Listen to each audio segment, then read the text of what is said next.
Top quality और consistent performance के लिए सिर्फ सिल्वर पंप नाम याद रखना। એક સ્ટોક તમારી સાથે હું વાત કરવા માંગુ છું, ખાસ કરીને એ છે ટ્રેન્ડ.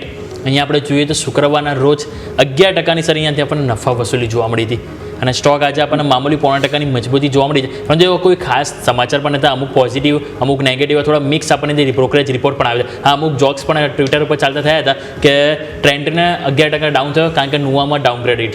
નુવામાં અગાઉ એની થોડા ટાઈમ પહેલાં નુવામાં ડાઉનગ્રેડ થયો હતો કારણ કે અહીંથી જેન સ્ટ્રીટે એમણે અહીંથી ડાઉનગ્રેડ કર્યો હતો અને જેન સ્ટ્રીટ ડાઉનગ્રેડ થયો હતો કારણ કે સેબીએ ડાઉનગ્રેડ કર્યું હતું. એટલે આ થોડા સમાચાર પણ આવા ચાલતા થયા હતા ટ્રેન્ડના સમાચાર બાદ. પરંતુ સર ઓવરઓલ સમજીએ તો ટ્રેન્ડને આપણે જોઈએ તો અગાઉ પણ મેક્વાયરી છે, ઘણા બધા બ્રોકરેજ આઉટ જેમણે આઉટ પરફોર્મ રેટિંગ આપ્યા છે અને છતાં પણ સર જોઈએ તો સ્ટોક આપણને હા નો ડાઉટ વન વે સારી એવી તેજી બતાવી છે એટલે થોડું નફા વસૂલી પણ કહી શકાય. પરંતુ સર 11%નો ઘટાડો એ થોડુંક અહીંયાથી વધારે જોવા મળ્યું હતું. તો આટલા ઘટાડા બાદ સર ફરીથી અહીંયાથી ખરીદી માટે સર લેવલ હાલનું જે છે એ કેટલું બેસ્ટ તમે ગણશો સર? તમે એની ડેટ્સ નોટ કરો. 7 નવેમ્બર 2024 પછી 3 જાન્યુઆરી 2025 જ્યારે એમને પ્રી ક્વાર્ટર નંબર આપ્યા છે અને લાસ્ટ ટાઈમ પણ જ્યારે એપ્રિલ મહિનાના પ્રી ક્વાર્ટર નંબર મીન્સ કે માર્ચના પ્રી ક્વાર્ટર એમને એપ્રિલમાં આપ્યા હતા ત્યારે પણ આ સ્ટોક 18% ઘટ્યો હતો અને પછી જ્યારે કરેક્શન આવે છે પછી આખું ક્વાર્ટર સ્ટોક ચાલે છે. તો એ જ રીતેની પેટર્ન આ વખતે પણ બની છે. થોડા હાઈ લેવલ પર બની છે, દર વખતે લો લેવલ પર બનતી હતી, આ વખતે થોડું રિકવરી બાદ કરેક્શન છે. તકલીફ શું પડી લાઈક કે મીન્સ કે બધાએ આઉટ પરફોર્મર્સના વોલ્યુમ ઉપર સારા ટાર્ગેટ આપ્યા બટ મેનેજમેન્ટનું એક કમેન્ટ છે જે ટ્રેન્ડના આઉટલુકને થોડું નડી ગયું એ છે કે અત્યાર સુધી જે ટ્રેન્ડનો એવરેજ રેવન્યુ ગ્રોથ રહ્યો છે એ 35% છે અને 35% પર લોકો 70 થી 72% પીઈ પર આ સ્ટોક ચાલે છે. એટલે કે 70-72 નું મલ્ટિપલ આપણે 35% ગ્રોથ પર આપી રહ્યા હતા. હવે શું થયું, મેનેજમેન્ટે અચાનક 20% ગ્રોથની જાહેરાત કરી એટલે હવે એમને 40 નો જ પી માર્કેટ માને કે 40-50 નો પી જે સેક્ટરને આપે છે એ જ રીતે 50 સુધીનો પી આપે. તો આઈ થિંક આ એક પી કરેક્શન છે.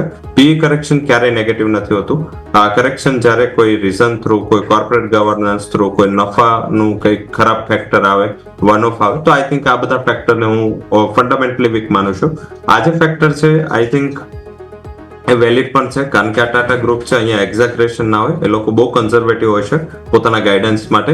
એટલે એમને જે 20%નું ગાઈડન્સ શું કામ આપું કે મીન્સ કે કોઈ પણ કંપની હોય મીન્સ કે ઇન્ક્લુડિંગ રિલાયન્સ કે આટલા ટાઈમ ગ્રો થાય મીન્સ કે 35 થી 40% CAGR થી જ્યારે ગ્રોથ થતી હોય તો એક ટાઈમ તો આવે કે જ્યારે એ 20-22% ગ્રોથ થાય એ પણ માર્કેટના ગ્રોથ કરતા તો સારો જ છે.